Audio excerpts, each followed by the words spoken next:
So what would possess this city slicker, New York City area girl to take her life where there is tons of restaurants, entertainment, fashion galore, to take that and put that aside and move to predominantly rural, Germanic, Amish Mennonite, Lancaster County, Pennsylvania? It's a weird one, and I'm going to share with you in this episode my story.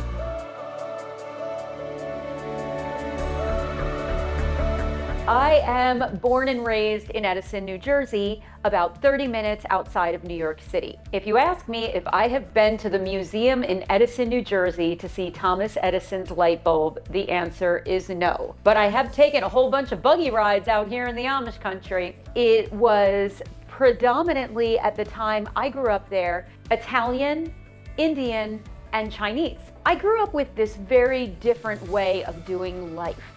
I also grew up in this very suburban city area reading the Little House on the Prairie books. I remember being fascinated by this concept of a lifestyle of rural living and making your own food and your own clothes and pioneering into the Wild West. So I kind of had this fascination while doing this life of interest in fashion and music and that very fast-paced lifestyle. The way that my family originally found out about Lancaster County, Pennsylvania and the Amish was through my grandfather. My grandfather was a plumber, and he went to this annual plumbers boiler convention every year. One year it happened to be right out here in Amish country. And he came home after this thing and he said to my father and my mother, "Oh my God, you guys gotta go out there. There's people driving horse and buggies and they don't even need to, they do it by choice."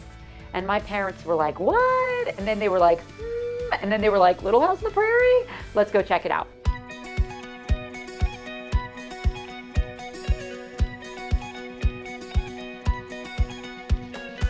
I don't really remember the first trip because I was super young, but apparently the whole family loved it out here. And as we grew up, me and my two brothers, Kevin and Mark, what's up guys? Are you watching? Just asking. The five of us would get into our super rockin' caravan. Well, before that, I think it was like a station wagon or a Suburban. Anyway, it was really cool at the time. Yeah, 1980s, baby. We would get in our car and we would travel 2.5 hours, and we had a competition. And this competition was like out for blood, okay?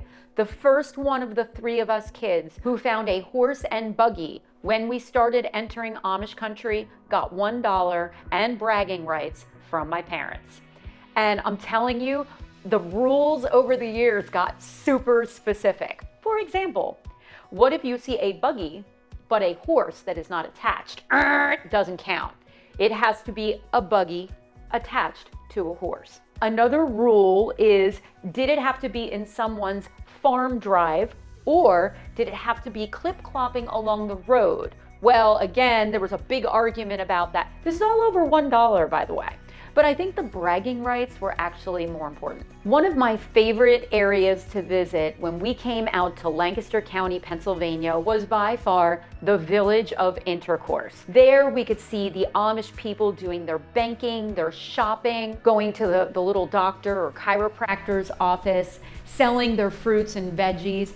And I was just, again, fascinated by this way of life that was just on so many levels different than mine and seemingly less complicated than mine. We just really enjoyed it. The food, the vibe, I think my parents were really attracted to the chill lifestyle out here. I think that those initial trips really did put stars in my eyes, you know, like, oh, this is so beautiful and so perfect here, and everyone just lives in peace and harmony and lives off the land. That's not really the case when you live here, but I think that that was a good early introduction into my fascination with the Amish country. So there is a story in my family that will never die, and that is, over the years we came here a lot, 3, 4, 5 times a year, and somehow I got my hands on an authentic Amish outfit, maybe a bonnet, I don't remember. I had really short afro-like hair at the time,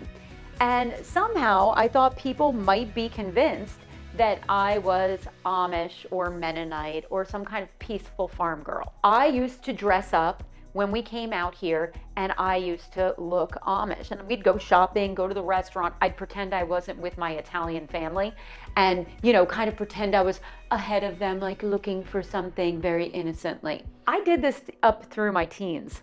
Yes, I was probably 15 years old when I stopped doing this. I went through a season of really liking this boy in my high school. He was super smart and super shy, and I was neither of those things. So I had no idea that he and his family were out visiting Amish country the same weekend that we were, and I was dressing in this Amish getup, walking down the street, Route 340 in the tourist area, and somehow this family saw me on the street. Well, let me tell you, I was horrified to see him on Monday morning at school. Fortunately, he never mentioned it to me, but his mother and my mother had a charming conversation about it. So, super embarrassing. So next, I'm gonna share with you exactly why I moved out to Lancaster County, Pennsylvania in the first place.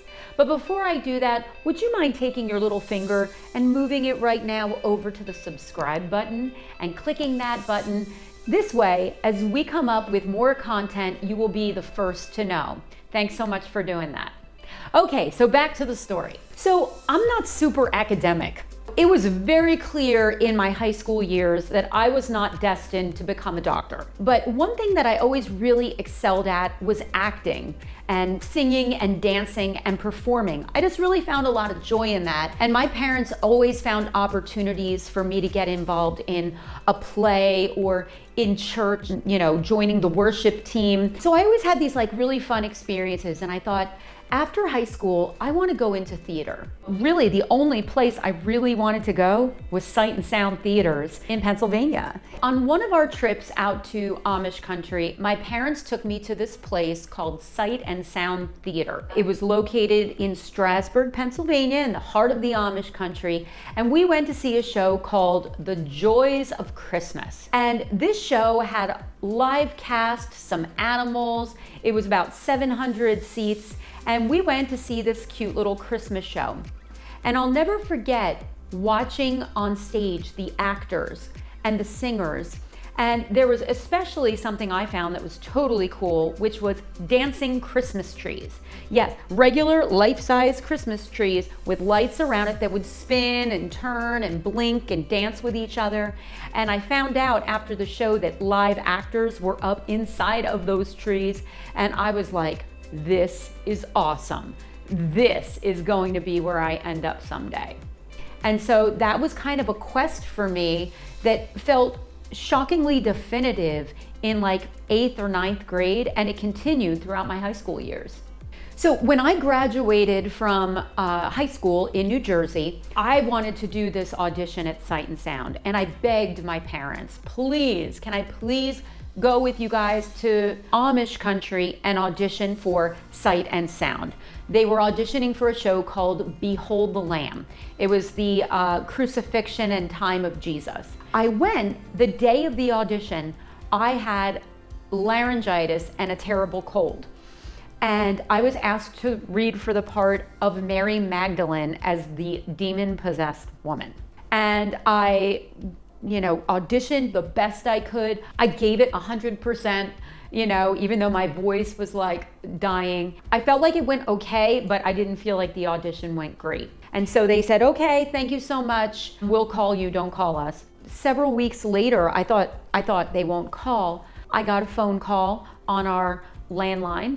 My mother describes the experience as me very calmly answering the phone and going, oh yes, that will work fine. Thank you so much for calling. And then hanging up and literally running throughout the house like a raving crazy person, saying, I got it, I'm going to Sight and Sound. I'm gonna live in the Amish country. My life is going to be perfect. So I moved out here, and my first place where I lived was with a Mennonite family, progressive Mennonite family, called the Landises. Still love them to this day. And they invited me into their home, and I rented a room from them for about 6 months until my parents thought I was old enough to get my own apartment and I had gotten into another show there, thus solidifying my employment.